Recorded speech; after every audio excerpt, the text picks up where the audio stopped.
Hello, and welcome to another World of UX podcast. This is your host, Darren Hood. Thanks for taking the time to join us every day. A special welcome, as always, to those of you joining us for the first time. Welcome. Today, we are going back to the well of the wonderful world of user experience practitioners. I am thankful, I'm very grateful to know a lot of people who work in the discipline, who are what I like to refer to as pure UX practitioners.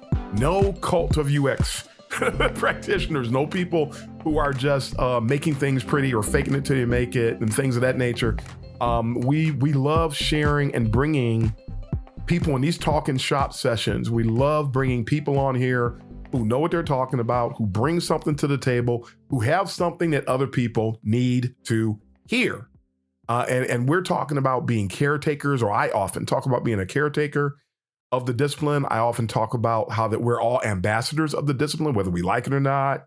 I recently talked about on LinkedIn that some people, they don't like the fact that some of us are doing a lot of these caretaking things, but truth be told, we all contribute to the perception of UX. And so I love being able to bring people on the show that help to drive that perception of UX forward, to give it a proper injection, if you will. And today we've got another person just like that on the show today, a person who's been a big supporter of a lot of the stuff that I do. He always comes when he can. You always see him at the Kaizen UX Rendezvous, UX Chit Chat sessions. He has great content that he posts out to social media on a regular basis.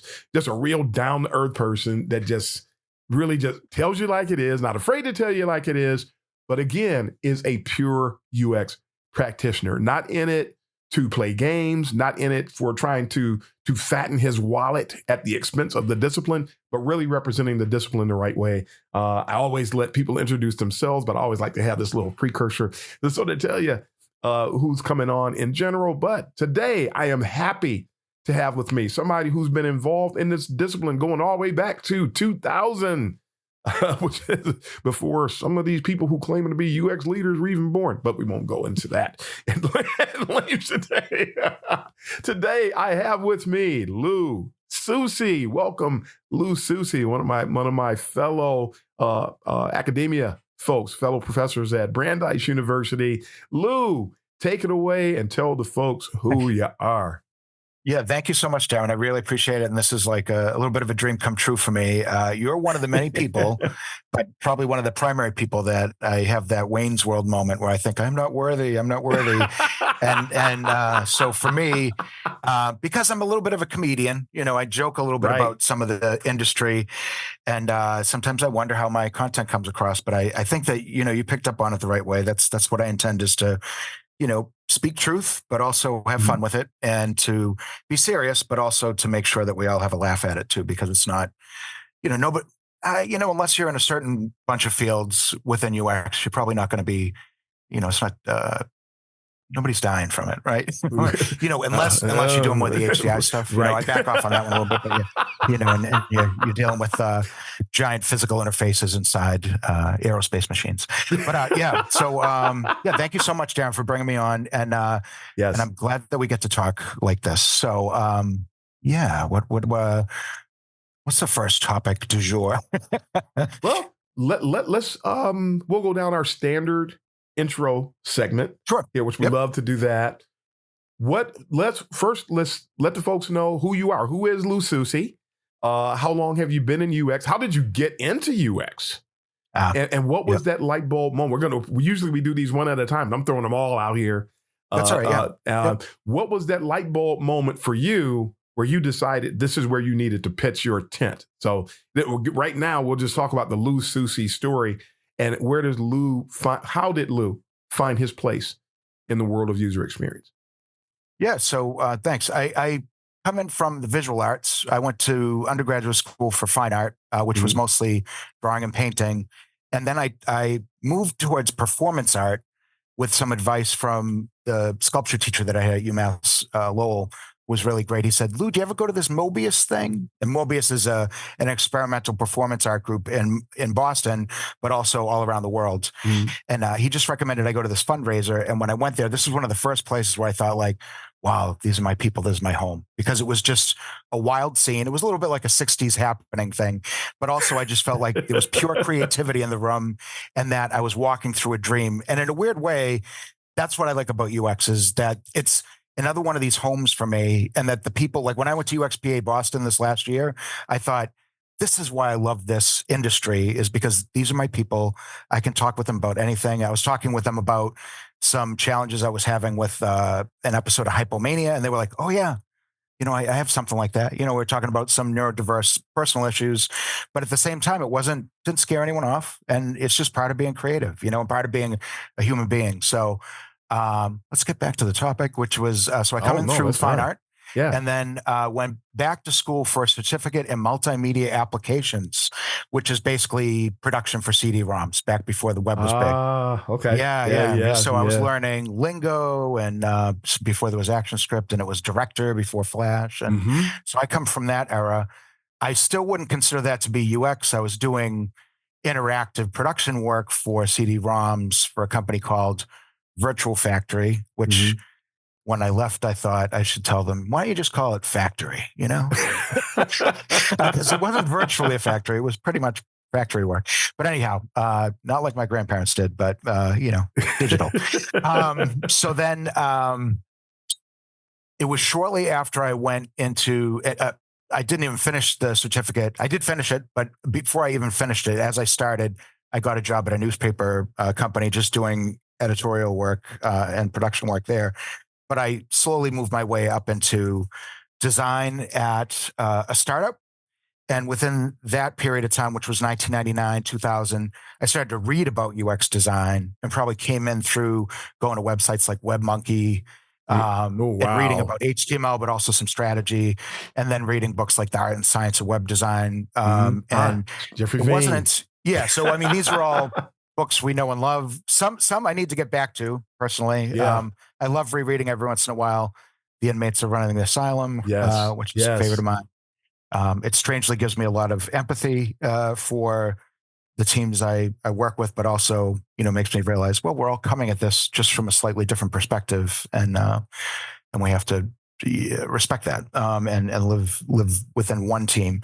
But so it wasn't until maybe 2003 or 4 when I joined Monster that I was on an actual UX team that had sort of the division of labor of, different types of designers. So there was an interaction designer.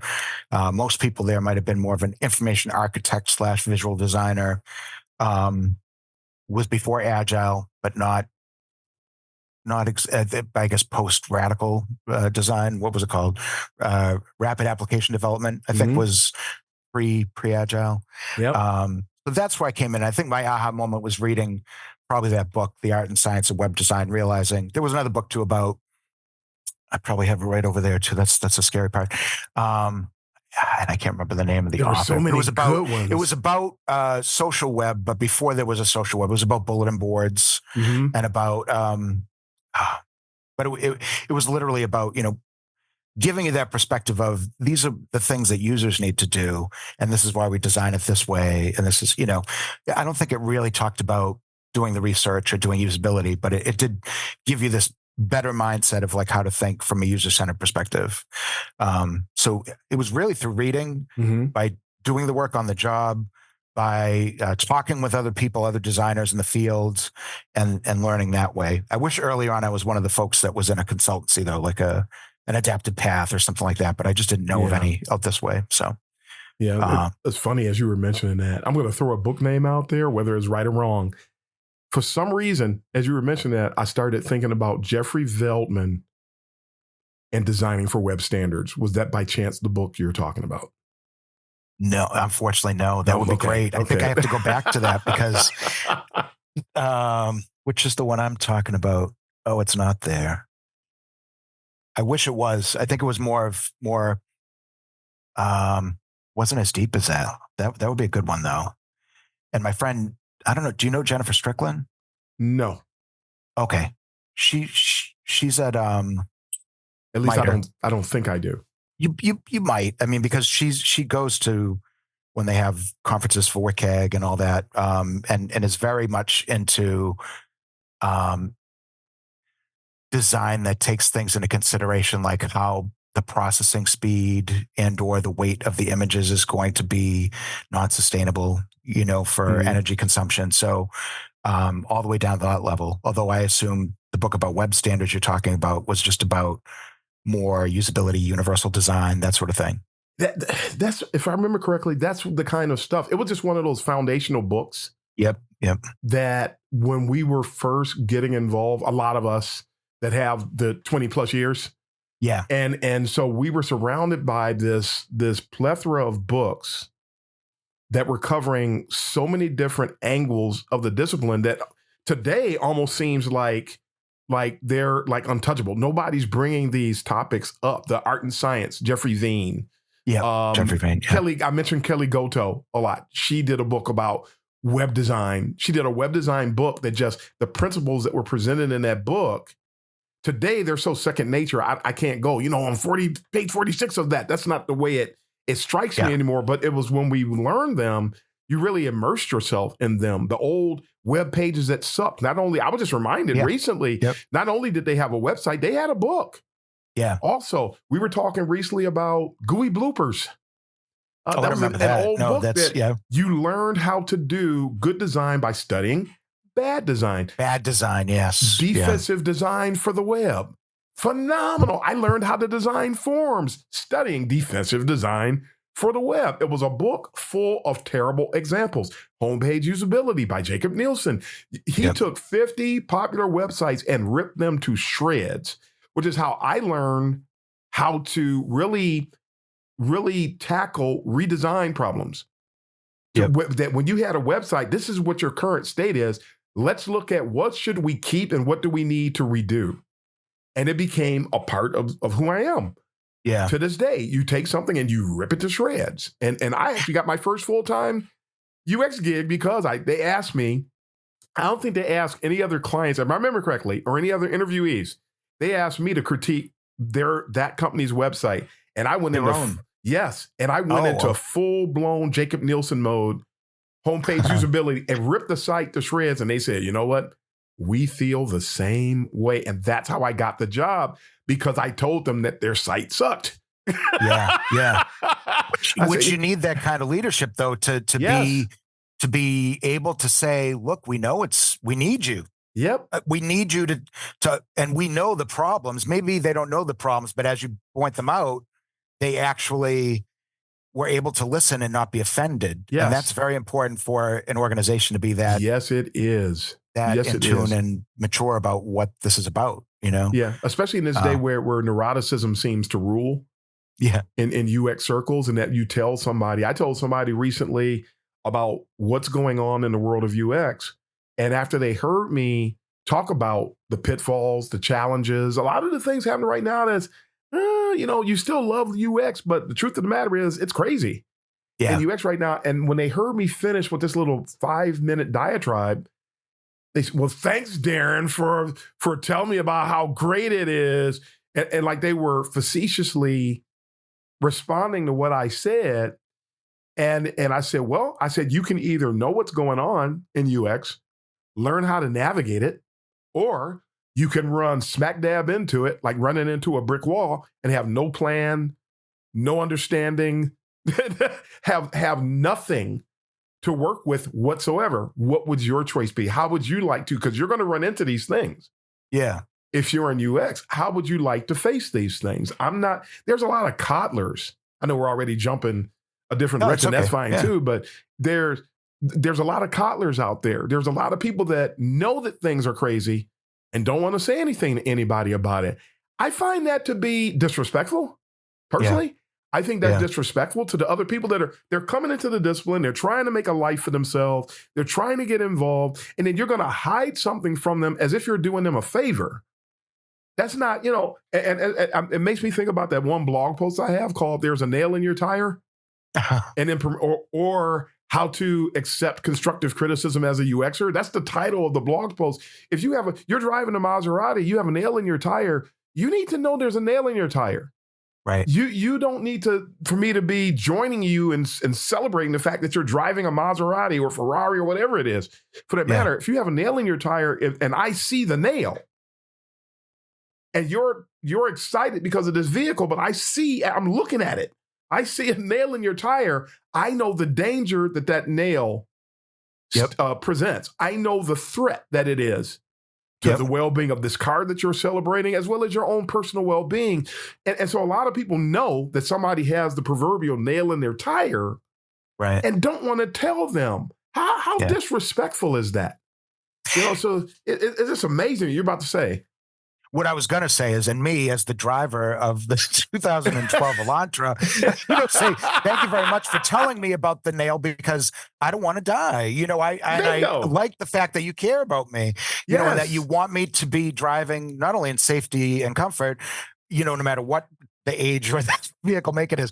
I joke a little bit, but you thank people for when they give you the feedback you need to become a better person, right? And to become a better designer. And you realize, oh, we're all in this together. I mean, that's what I like about when you get that constructive feedback, Yeah.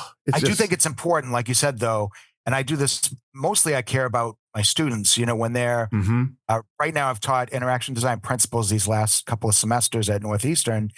And when I bring up the real world scenario of, oh yeah, you could design it that way, but now I want you to think about these 2 or 3 things I know would come up as feedback from a real corporation, and realize that you're going to have to do, quote unquote, what's called the soft skill scrubbing, to get it through. And you're going to need to make some compromises, but you want to make the right compromises so you don't ruin the integrity of what someone's going to experience on the other end. Yes. And give them the best possible experience, despite, any of that, love triangle thing that comes up with that. Forget what it is, if it's profit, resources, and whatever. There's always a trade-off, and you have to figure out just how to work it the right way. So Absolutely. It's not just about Figma and moving things around. And then, when I critique you, the next time we talk, you opened up Figma and did it again. But it's literally about now, what evidence are you going to bring up to tell me why we should do it that way, and why it's so important, and what research are you using to back it up too? Even if it's just, on a school level, you can't do the kind of research you could do in the industry, but you need something to point back to and help me understand why you made those design decisions. Absolutely. Yeah. It's just amazing too. And you made me think about something else. There's a talk that I'm planning on doing in the not too distant future about the power of multi-directional empathy is what it's called. And how that basically we have to, people they talk about UX. Oh, let me jump into Figma and let me fix this real quick. Or let me come up with an idea that's going to help. And a lot of people in UX today, they spend a bunch of time spitballing. There's no definitiveness in their skill set whatsoever, which means that you're not operating from an expert perspective. And some people say, well, I'm not an expert. Well, no matter what your level of expertise is, I find this sort of funny. No matter what your level of expertise is, the ethics of being a user experience professional requires that you operate from an expert perspective. Right. So it doesn't matter. You don't have to be an expert to operate from an expert perspective. So that means that and that's where part of this empathy comes in that people don't understand is empathy. I need to empathize with my product managers, with my product owners. I need to understand what their goals are. I need to understand what's going to make their life easier and what's going to make them shine in the work that they do. And to the point that, okay, I'm not an expert, but you do have the ability to go and get answers. Yes. And when you do that from the perspective of I need to support their initiative, that's operating from an empathetic perspective. Right. When you do that, and so by going out and getting the answers that you don't have, you're not an expert, but you know how to approach it as an expert. I think this is where a lot of people don't even understand how design, and I say design with a capital D here, is supposed to operate. And we say strategic because that's, I don't want to be, and there's no just here. I mean, this isn't meant to belittle anyone, but I don't want to just do production work as a designer. Although I think a lot of companies think that's what design is. Yes, they do. Or order takers or like an internal service bureau. But what I think is important is that, you think strategically, but also very, very thoughtfully about what it might be like to be fill in the blank. And that design by itself, doesn't really mean a whole lot without what you put into the design through your relationships with other people. Yeah. So it's not on my LinkedIn or my resume, but I worked for a while at a company where I thought, wow, I really know what I'm doing here, because what I'm doing for the first few weeks is just knocking on doors.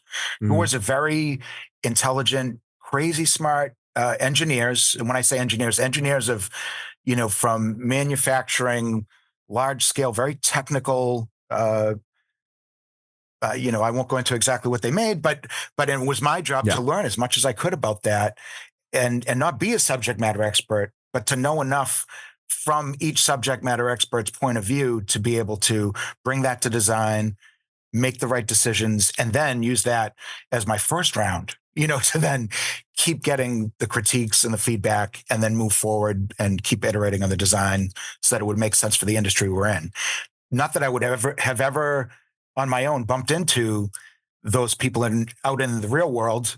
It was only within the context of that corporation and or the customers, and that's the way it goes, I think, with every job you take on. But I think a lot of companies now expect that if you're going to take a fintech job, that you have to be like some savvy, gun shooting kind of investor. You have to run your own fund, and that's you're going to learn what it's like to be that person, but you're not going to actually be that person. That's not your job. Yes. Right. Yeah. Yes. Matter of fact, it's probably your job to question, well, why does that work that way? Should it work that way? Who are the people that are suffering the unintended consequences of why that system works that way? And is it better for the long-term survival of the company and or the world for us to think a little bit less about what we can make out of it right now or in the next week, and maybe think about, well, if that trend continues, isn't it going to topple something that's not good for society? I don't know, so all theoretical, but you know what I mean. Oh, yeah. Absolutely. And you made me think about that, the power of multi-directional empathy again, because we were just talking about this on LinkedIn the other day, in order to achieve true empathy, it's not about, as some people like to very lazily say, and I understand the intention, but I'm not a fan of intention, that you're trying to be in somebody else's shoes. No, I'm trying to understand other people's perspectives to the extent that it enables me to take their perspectives and use my understanding of their perspectives to drive the work that I'm doing. Right. So I need to ask, part of being a multi-directional, empathetically driven individual means that I need to ask enough questions, because you can only achieve it when you have the right data. Right. Because if you don't have, even if you do have firsthand knowledge, we've all had that stakeholder that says, I know my users, which is, they don't realize how off the cuff and how surface level that is. No matter how much you think you know your user, you never know what you think you know until after you do some research and get really into the weeds, because the people who think they know the users have never really been in the weeds with the users to the degree that they're driving and have enough data that informs what they're doing to this level of excellence that you really have not achieved yet. If you already knew your user, why are we redesigning this? Right. So somebody doesn't know something. And yeah, it's just really been on my mind a lot lately. Yeah. And then we'll see. So anyway, we'll see if my recommendation for that submission on that topic is approved. We'll see. If not, I'll just do it on my own anyway, and we'll get it out there. I think it's probably the most important topic to think about as a designer. That's not. I think I spent probably the first 10 years of my career thinking that it's just about the users, and I would get angry at engineers because they're not thinking about the users. Hey, you have to have empathy.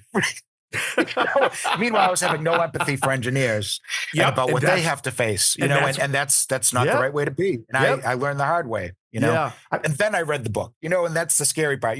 Then you read something like Navigating the Politics of UX. I think his name is Bowman or something like that. And I just thought, dynamite book. Wow, that makes sense. Why don't I talk to the QA person about what motivates them, like what gets them their bonus? And not that I have to help them directly with their bonus, but what types of things can I think about, especially like, why are they incentivized that way? Why am I incentivized differently? And then figure out how it can all work together. Those are all parts of design as well. Yes, it is. Yes, it is. And people don't understand that. And when we do that, when we embrace that, now we're getting into what UX really is.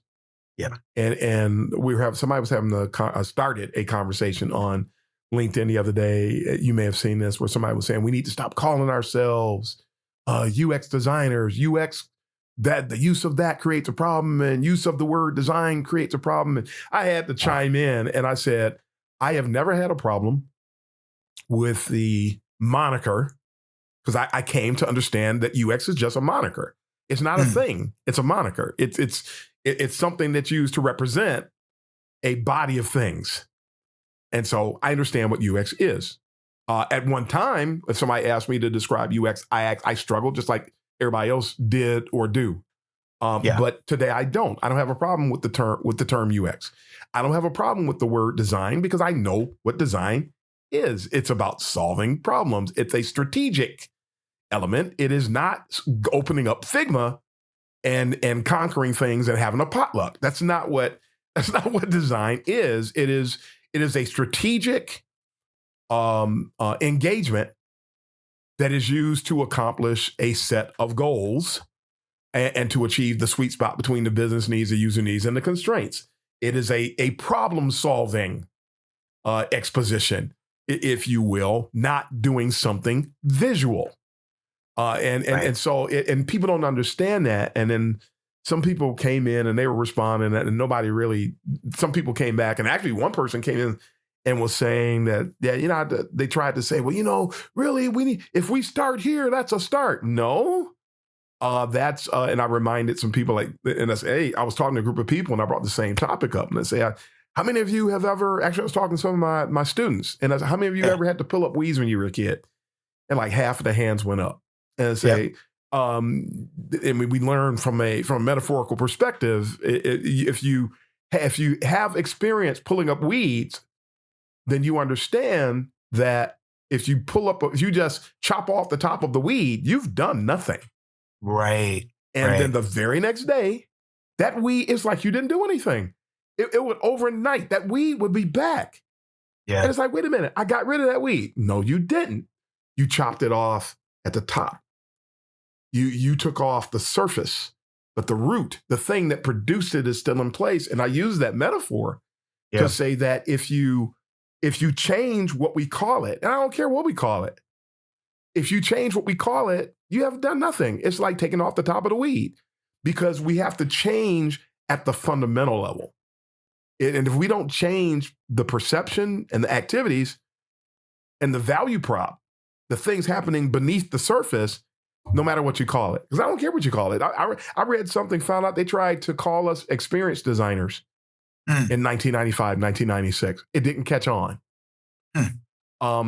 We were predominantly called either information architects, interaction designers, or there were some other terms that I've heard a bunch of them. And then UX caught on. Right. I don't know what it was about UX that caused that to resonate, but it stuck. But it didn't stick until 2009.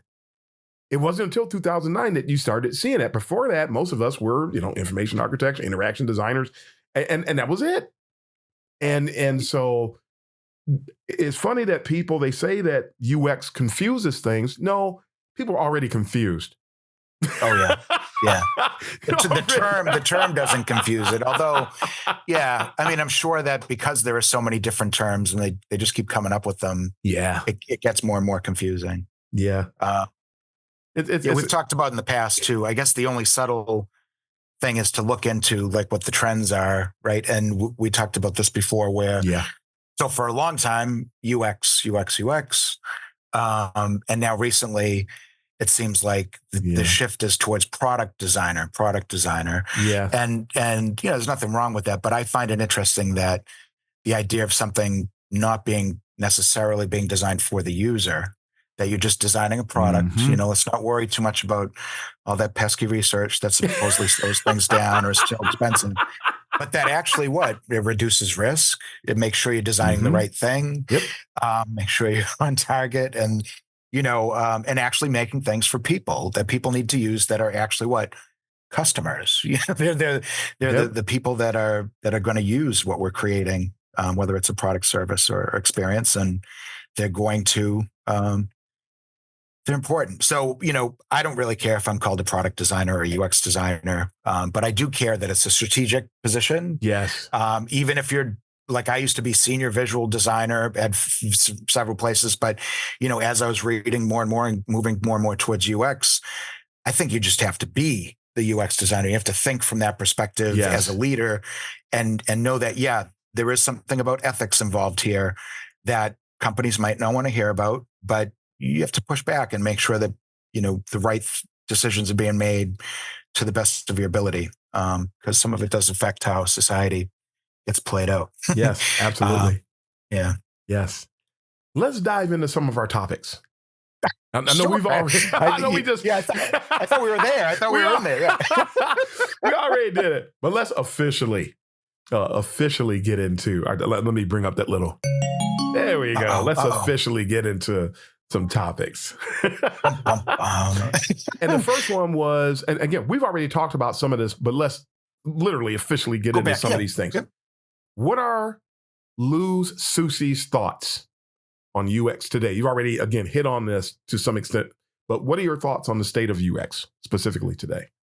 Yeah, I mean, I do a lot of outreach to various people in various organizations or people that I just know in the industry. And, from what I see on LinkedIn every day, but also through these conversations, the state of the industry isn't that great. When you have someone like Jesse James Garrett say, people don't know what we do in a post, I kind of think like, well, does everyone realize what an existential question that is for design? I had to ask a manager of mine not that long ago, so when do we get to the design part? And they didn't know what I meant. I think what I meant was, so I'm doing some visual stuff here for you and I'm supporting the engineering group, but I don't consider this to be design yet. We're not really digging into what will really be meaningful and impactful for what we're creating with our software.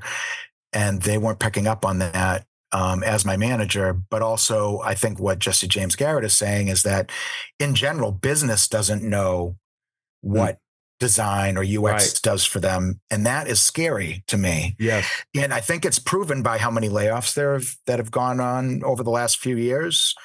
And I think what it means, and I kind of smile about this right now, because I wasn't really, like I mentioned a little bit earlier, I liked the way UX design for the most part started as agencies or as, independent studios. I think you have more ability to keep companies accountable to what's ethically needed from society. And I really think that's the direction things are going to go in, is that most people are going to be moving towards independent consulting or contracting.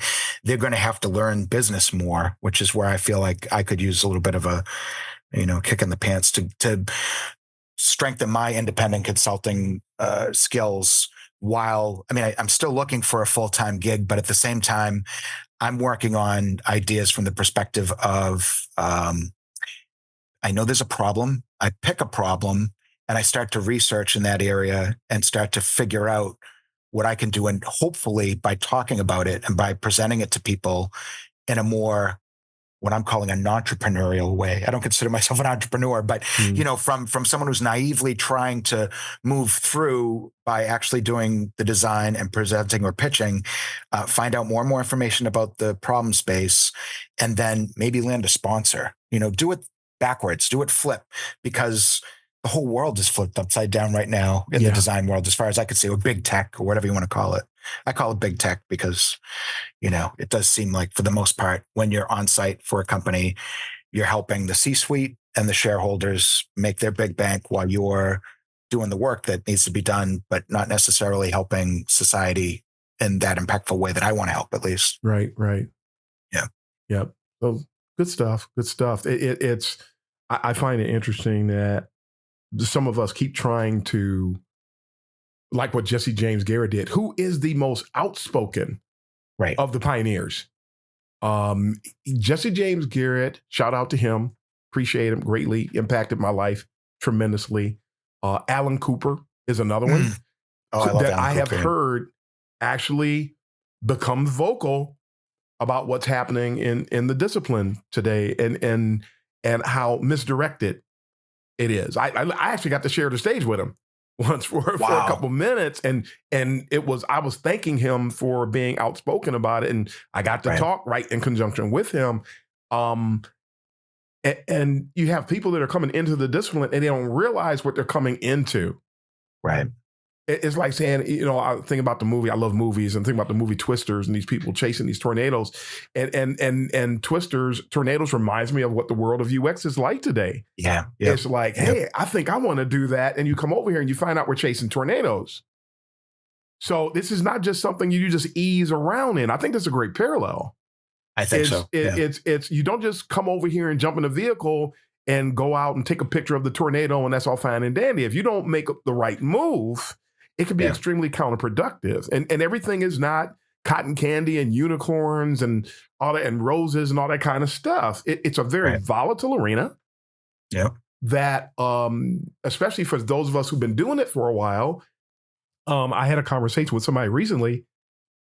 A lot of people who are actually thinking about either getting out of UX, or are looking to just leave their jobs and go into contract roles for UX because either their companies don't value work-life balance, or the company doesn't, like what Jesse James Garrett said, they don't understand what UX is. There's just so many weird challenges, and people are trying to find a more amenable state to ground themselves in with regard to the discipline. So this is not just something we're chasing tornadoes.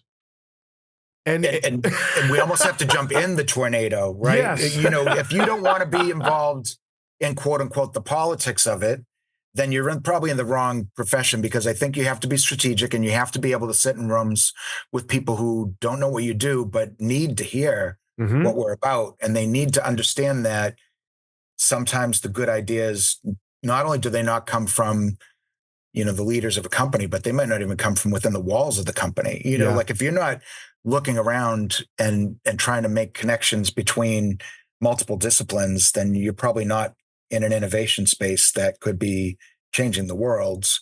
And not to say that that's not bad. I mean, you could just be in it for helping your company survive the next 10 years. But lo and behold, what I saw happen for Monster in the recruitment space was not that they got lazy, but that they made a couple of, from what I could see, strategic decisions that were a little off. And then as they were floundering with that, all of a sudden, all the rest of recruitment became commoditized, and all these companies came up around them. And kind of they just have so much competition. And they, from what I heard, they had the opportunity to buy LinkedIn and passed on it because they were so cocky about it. Wow. And that was when LinkedIn was more of like an online Rolodex, where you're like, oh, I can still be in touch with Tim because I'm on LinkedIn with him and I know his new company address, right? Or email address. And the same thing was happening on the security industry in the company I was in a little while ago, where I was like trying to get people to move forward strategically by not just doing the work that I need to do for the day or for the month or for the next couple of weeks or for the next release, but really trying to ask people, once again, by knocking on doors, and saying like, what do you think the strategy is going forward in the next 5 to 10 years, even if they weren't quote unquote a leader in the company. They're just like, an individual contributor like I was there. I want to act like a leader, and I want to hear from them like they were the leader. What would you do if this were your company and we had 20 different products that were in security, but also in internal network monitoring? Do those need 2 separate sales groups, or can it be one? And like what I wanted them to help me understand the space of the traditional company that bought us as a security company, and also still understand the security side, see where those things came together, to see where the real innovation might be. And lo and behold, over that period of time, I think what happened is I could see it. Like security as an industry right now was starting to commoditize. And now you see companies like, I think it was, what's the one in Boston that just recently got bought by a New York firm? I want to say Layer 7, but I know it's not Layer 7. I'm kind of seeing that. Not to say that I'm a strategic business person, but I because I'm so curious about it, because I want to know about it, and I want to know about it from multiple perspectives, I end up having a unique perspective that's design based, But I always feel like that guy at the end of Invasion of the Body Snatchers, like, they're coming, please listen to me. Like, I'm a little bit of a, sensationalist. I'm a little bit of a, worrier, but I want them to know we have to be moving faster. Just because we've been making bank for the last 30 years on this technology, other companies are coming up that aren't charging that much, that don't have all the legacy tech that we have, and they're being able to come up with really interesting experiences that are better products. We have to be careful. We have to move forward. Hi, folks. That is all the time we have for this session today. My session with Lou Susi is pretty extensive, and the energy is off the charts. Lou was talking about so many fantastic things, but we have to end it here for today. We will pick up on this episode, which is going to be split into 3 or 4 segments. So tune in for part 2 of the Talkin Shop session with Lou Susi next week. And until then, this is Darren Hood, the host of The World of UX, signing off. And until next time, happy UXing, everybody.